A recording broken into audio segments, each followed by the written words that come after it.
ঋতব্রত বন্দ্যোপাধ্যায়, এখন তো সবাই চেনেন আপনারা ওনাকে। ওনার এগেনস্টে একটি গুরুতর অভিযোগ আনা হয়েছে একটি আলোচনা সভায়। অভিযোগটি এনেছেন সিপিআইএম নেতা শতরূপ ঘোষ। উনি প্রশ্ন করেছেন যে যখনই শাসক দল চেঞ্জ হয় ওনাকে প্রতিবার দল চেঞ্জ করতে হয় বা দলের এগেনস্টে কথা বলতে হয়, কেন এমন? তার রেফারেন্সে উনি 2016 একটি ঘটনা বলেছেন। 2016-তে বালুরঘাটে এই ঋতব্রতর এগেনস্টে একটি ধর্ষণের অভিযোগ ছিল।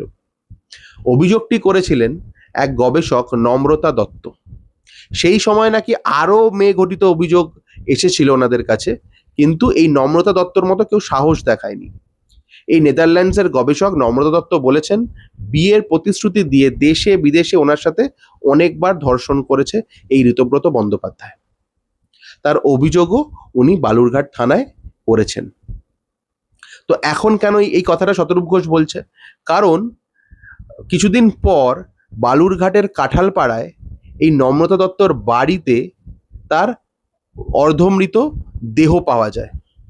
তারপরে হাসপাতালে নিয়ে গেলে তাকে মৃত বলে ঘোষণা করা হয়। তার কিছুদিন পর এই নম্রতা দত্তর ভাইও মারা যায়, সেও মৃত। কি করে মানে মৃত্যুর ঘটনাটা ঘটলো, কি করে তারা মারা গেল? এর পেছনে কি কোনো প্ল্যান আছে, নাকি এটা স্বাভাবিক মৃত্যু? কিভাবে ঘটলো এই মৃত্যু ঘটনা? তারই এনকোয়ারি চেয়েছেন শতরূপ ঘোষ।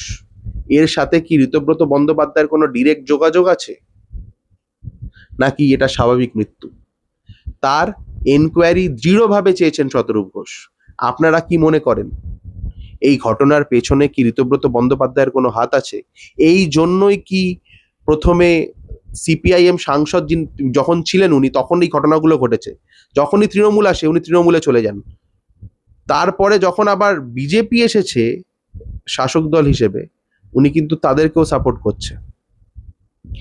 এই ঘটনার পেছনে কি ওনার ক্রিমিনাল মাইন্ড আছে? উনি কি সত্যি এটাকে খুন বলে দাবি করছেন, বা এটা কি খুনই হয়েছে? আপনারা কি মনে করেন? কমেন্ট সেকশনে নিশ্চয়ই জানাবেন। নমস্কার, ভালো থাকবেন।